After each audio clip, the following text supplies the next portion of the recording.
Hey everybody, what is going on? I hope you guys are all doing well, and welcome to another tutorial video. In this video, I'm going to be explaining to you guys how you can print things through Airtable, so let's get right into it.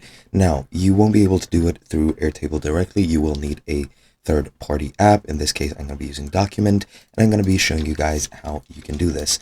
Now, as you can see, I have a couple of things here. I'm going to first add an element to my table or to my template here, and I'm going to add columns like so and make them like that. Then I'm going to go ahead and drop some text elements here, and that should be it. Actually, I'm not going to make text elements here. I'm going to add a checkbox, and I'm going to add an image. Why not? Or rather not. I'm actually going to add a text field again. I'm a bit indecisive about this, but it doesn't matter. Now, what you're going to want to do is first install the extension for Document. As you can see, I already have it installed. You can just go to add an extension and search for it.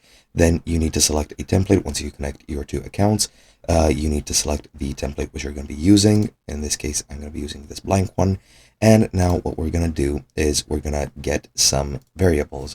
In this case, I'll add the string for the name and put it in this field, and for some reason it doubles it, but it doesn't really matter. Actually, let me add another parenthesis here. I forgot where these are. There we go. And I'm going to go ahead and I'm going to add a string for status. And I'm not sure if I can put it here. It looks like I can't, but I'll just put it here then. Why not? And now we have our template over here. And now what you're going to want to do is go back into the records right over here. You're going to need to select a record, and you're going to need to create an attachment field as I did over here. Then you're going to go ahead and select the record you want, and you can click preview. Now, as you'll see, it'll add the name of this record just like this. However, it's going to use an object over here. I'm not sure why that doesn't work, but I still have some kinks to iron out.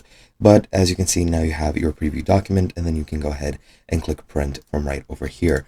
As I mentioned, I don't know why I can't put assignees and statuses in the text fields as a string, but it is what it is, and that's just a proof of concept on how you can print your documents. And that's pretty much it.